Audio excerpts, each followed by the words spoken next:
Market में आपके stocks जो हैं दो तरीके से काम करते हैं और दोनों चीजें एक दूसरे से इंपॉर्टेंट है। मतलब कोई भी एक चीज के ऊपर आप काम नहीं कर सकते। एक है न्यूज और दूसरा है चार्ट पैटर्न। हम लोगों ने कल बीएसएल लिमिटेड के वीडियो में बहुत सी चीजें डिस्कस करी थी, लॉन्ग टर्म पर्सपेक्टिव से भी, शॉर्ट टर्म पर्सपेक्टिव से भी। ये उसका एक छोटा सा ग्लिम्स है।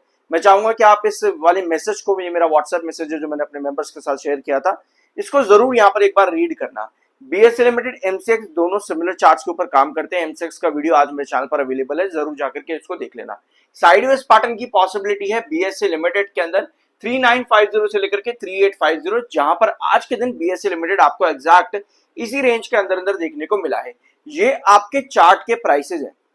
अब अगर आप यहां पर ब्रेकआउट ढूंढ रहे हो तो आपको एक चीज मालूम है कि ये मेरे इंपॉर्टेंट रेंज है, यहां कंसोलिडेट करना जरूरी है। और कंसोलिडेट करने के साथ में ब्रेकआउट के लिए मेरे पास ये न्यूज आना जरूरी है।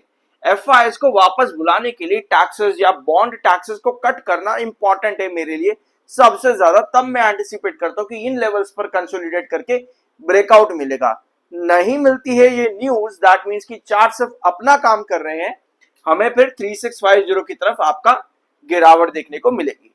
ये सब चीजें अभी इस समय बीएससी लिमिटेड के अंदर। और उसके बाद में आज के सेशन 3850 3950 पर बीएससी लिमिटेड जो है कंसोलिडेट कर रहा है। मार्केट में रिवाइवल या कुछ रिकवरी लाने के लिए यूएस इंडिया ट्रेड डील, ये भी एक बहुत इंपॉर्टेंट चीज है। ये मार्केट में कुछ हद तक स्टेबिलिटी लेकर के आ सकता है कुछ सेशंस के लिए। ठीक है, इंडिया ने जो इंपॉर्टेंस यहां पर दी है सेक्शन 301, जो कि यूएस का एक सेक्शन है, जो कि यूएस की गवर्नमेंट्स को और पार्लियामेंट्स को जो है राइट देता है किसी भी कंट्री के ऊपर जिसके साथ वो ट्रेड डील के अंदर है, अगर उसकी वजह से यूएस के अपने प्रोडक्शन हाउसेस के ऊपर नेगेटिव इफेक्ट पड़ रहा है, तो वो उस पर्टिकुलर कंट्री पे उस पर्टिकुलर डील्स के लिए टैरिफ्स इंपोज कर सकता है जितना वो चाहे। ऑलराइट, तो इसीलिए सेक्शन 301 पर इंडिया ने फोकस किया है कि भैया इस सेक्शन का प्रोटेक्शन हमको चाहिए इस डील से पहले। तो ये आज के दिन मार्केट के लिए एक बढ़िया न्यूज थी। कल भी हम लोगों ने डिस्कस किया था कि अब जो मेन फोकस रहेगा ना कुछ सेशंस के लिए, वो यूएस इंडिया ट्रेड डील पर रहेगा। यहां पर मार्केट को स्टेबिलिटी मिलेगी सिर्फ और सिर्फ कुछ सेशंस के लिए। जो अल्टीमेट गोल है वो यूएस और ईरान का ही है। अब आप कहोगे भाई इससे बीएससी लिमिटेड को क्या लेना देना। भाई यार, बीएससी लिमिटेड मार्केट के साथ बहुत ज्यादा कोरिलेट करता है। मार्केट के अंदर पॉजिटिविटी, दैट मींस मार्केट के अंदर लिक्विडिटी, मार्केट के अंदर लिक्विडिटी, दैट मींस की मार्केट के अंदर ट्रेडर, मार्केट के अंदर ट्रेडर, दैट मींस की उतना ही रेवेन्यूज ये कंपनी अपने डेरिवेटिव डाटा, आपके इक्विटी डाटा से उठाते हैं। तो ये बीएससी लिमिटेड के लिए एट द एंड एक पॉजिटिव न्यूज है। मार्केट के लिए अगर अच्छा है तो बीएससी के लिए भी आपको अच्छा देखने को मिलेगा। और दूसरा पॉइंट आपका आता है ये वाला, ब्रेकआउट के लिए हमेशा चार्ट्स के पास आपके पास लेवल खुलते हैं और दूसरा आपके पास न्यूज आनी जरूरी है। इसी बात पे सब्सक्राइब जरूर कर देना। ऑलराइट, अब आते हैं आगे। कल के दिन कंपनी की जून 1 तारीख को इन्वेस्टर मीटिंग थी, जो कि कल के दिन कंपनी ने बताया कि वो हमने कैंसिल कर दी है। फर्दर डेट अभी मेंशन नहीं करी है, लेकिन 3 जून को एक और कंपनी की इन्वेस्टर मीटिंग है, यानी कि कल के दिन। टेक्निकली 60.1 पर एमएफआई आ चुका है, 57.5 पर आपका आरएसआई आ चुका है। ऑलराइट, अब आते हैं इसके चार्ट पर। ये है बीएससी लिमिटेड का डेली टाइम फ्रेम का चार्ट, 1 आवर टाइम फ्रेम। दो चार्ट्स मेरे पास में। पहले हम डेली टाइम फ्रेम पर आते हैं। यहां पर दो ट्रेंड्स मैंने मार्क कर रखे हैं आप लोगों के लिए, 3850 और 3950। और यहाँ पर थोड़ा सा कंफ्यूजन ये है कि 3950 दो लेवल्स यहाँ पर एक साथ हो गए हैं, जबकि 3850 यहाँ पर है। 3850 3950, ये दो ट्रेंड्स मेरे कंसोलिडेशन के हैं। आज के सेशन में बीएसएल लिमिटेड ड्रॉप करता है बड़ी बुरी तरह से, एक अच्छे खासे लेवल से 4000 के ऊपर ओपनिंग थी आज के दिन, वहां पर ट्रेड कर रहा था, वहां से एक बड़ा डंप मिलता है। ऑल्दो अच्छी चीज ये रही कि दिन के आखिर में जाकर के 3950 के आसपास, लगभग आसपास आपकी बॉडी क्लोज हुई है, नीचे की टेल लंबी होकर के उठी है। ये हमको जरूरी रहेगा कि बीएसएल लिमिटेड 3850 3950 के बीच में एटलीस्ट कुछ सेशन के लिए रुक जाए। यहां पर कुछ सेशन के लिए सस्टेन करता है इस सेशन, इस कंसोलिडेशन रेंज के बीच में 3850 3950 के बीच में। अभी हम ट्रेडर पर्सपेक्टिव से बात कर रहे हैं, यहां पर कंसोलिडेट करने में कामयाब हो जाता है, मार्केट से रिलेटेड हमारे पास पॉजिटिव न्यूज और इंडिकेशंस मिलते हैं, तो हम यहां पर एंटिसिपेट कर सकते हैं कि हमारे कमिंग वीक्स में उसके बाद में 4050 के आसपास का एक टारगेट छोटा सा बनता देखने को मिले।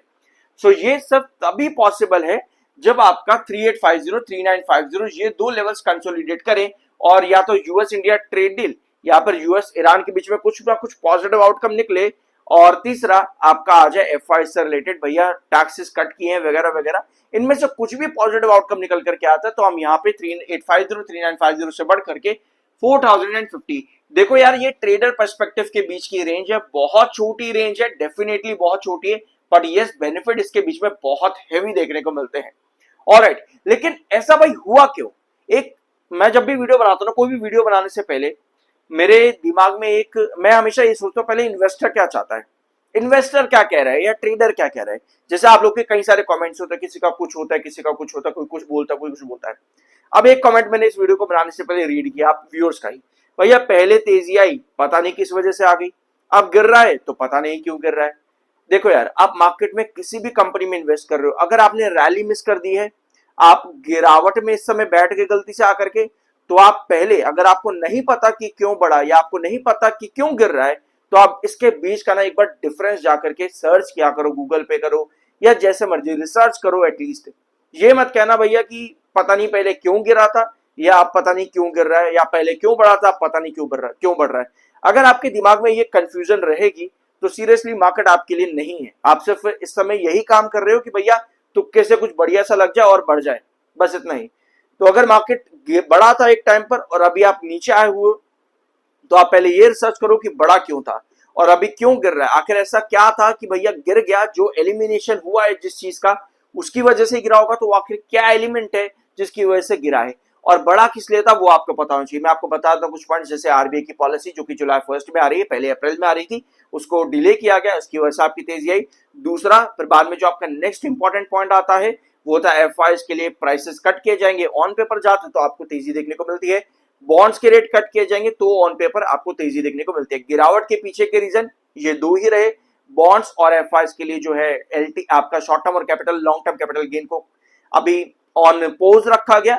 क्योंकि पॉज रखा गया, जब पेपर पर था तो आपको तेजी दिखी, जैसे ही पॉज रखा गया आपको गिरावट देखने को मिली, क्योंकि प्रैक्टिकलिटी अगर नहीं आएगी जल्दी से जल्दी तो आपको गिरावट, यानी कि न्यूज बेस पर ये पॉइंट्स आपके पास में आ गए। अब इसके अलावा आपको एक चीज और मालूम होनी चाहिए कि भैया बीएससी है, एमसीएक्स है, कोई भी स्टॉक किस चार्ट पैटर्न के ऊपर फॉलो कर रहा है। मैंने आप लोगों के साथ ये वाला मैसेज सिर्फ इसलिए नहीं दिखाया आप लोगों को कि भैया देख लो मैंने ऐसा लिखा हुआ है वगैरह वगैरह, इससे मुझे क्या मिल जाएगा, आप लोग एक आधा सब्सक्राइब कोई कर देगा, इससे मुझे ये मिल जाएगा। लेकिन इस पूरे मैसेज में आपको एक प्रॉपर ग्लिम्स मिल जाता है बीएससी लिमिटेड के बारे में, इस पर कोई गौर नहीं करेगा, एक पूरा ग्लिम्स मिल जाता है। सीरीज ऑफ पैटर्न्स, भाई ये क्या है, कितने सवाल है इस एक कमेंट के अंदर, कितने सवाल।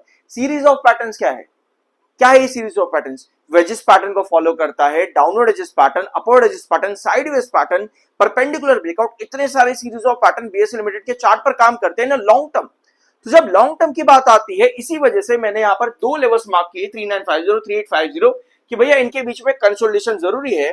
कोई भी न्यूज आती है तो छोटा सा ब्रेकआउट आपको देखने को मिलता है। अल्टीमेटली 3650 इसलिए इंपॉर्टेंट है क्योंकि ये सीरीज ऑफ पैटर्न्स को क्रिएट करता है बीएससी लिमिटेड, ठीक है। तो उसमें साइडवेज पैटर्न अभी के लिए जरूरी है, फिर चाहे वो इन दो रेंज के बीच में बन जाए या फिर 3650 के आसपास बन जाए।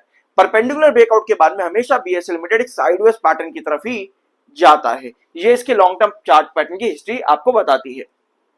ऑलराइट, सो अब हम आते हैं इसके 1 आवर टाइम फ्रेम पे।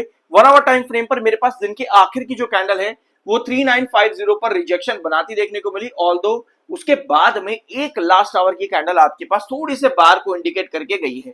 सो कल के दिन मार्केट किस तरह से रिएक्ट करेगा उसके ऊपर डिपेंड करता है कि जो 1 आवर टाइम फ्रेम पर आपका 7 EMA है 3965 पर, 3965 पर ये हमें क्रॉस करना जरूरी है इस वीक के अंदर, तभी आपको 4050 के आसपास का लेवल देखने को मिल सकता है।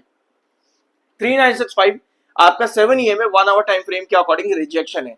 तो हमारे पास दो लेवल्स तो निकल करके आ गए 3850 3860। इसके अलावा मुझे न्यूज की जरूरत रहेगी 4050 ट्रेंड की तरफ जाने के लिए। ये शॉर्ट टर्म ट्रेडर की यहां पर बात है। सो इस वीडियो को यहीं पे एंड करते हैं, लेकिन उसके पहले एक चीज और मैं आपको बताऊं, आपके इस वीडियो में जितने भी कमेंट्स आएंगे, नया व्यूअर पुराना व्यूअर सब्सक्राइब जरूर करना। अगर आप कोई भी टॉपिक रिक्वेस्ट कर रहे हो इस वीडियो के कमेंट्स के अंदर सब्सक्राइब जरूर करना। इस वीडियो में आपके जितने भी कमेंट्स आएंगे मेरी पूरी कोशिश रहेगी उन सभी के ऊपर आज के दिन में वीडियो अपलोड करने की, तो ज्यादा से ज्यादा कमेंट्स करना। लेकिन मैं आपको एक चीज बता दूं, एक व्यूअर का एक ही रिक्वेस्ट होगी, यानी कि 5-10 रिक्वेस्ट आप करके बैठ जाओ। एक व्यूअर, एक रिक्वेस्ट, एक कमेंट, ऑलराइट, सिर्फ एक ही। सब्सक्राइब जरूर करना, अपने टॉपिक जरूर कमेंट बॉक्स में लिखना। I am NISM 7 certified. मिलता अगले वीडियो में।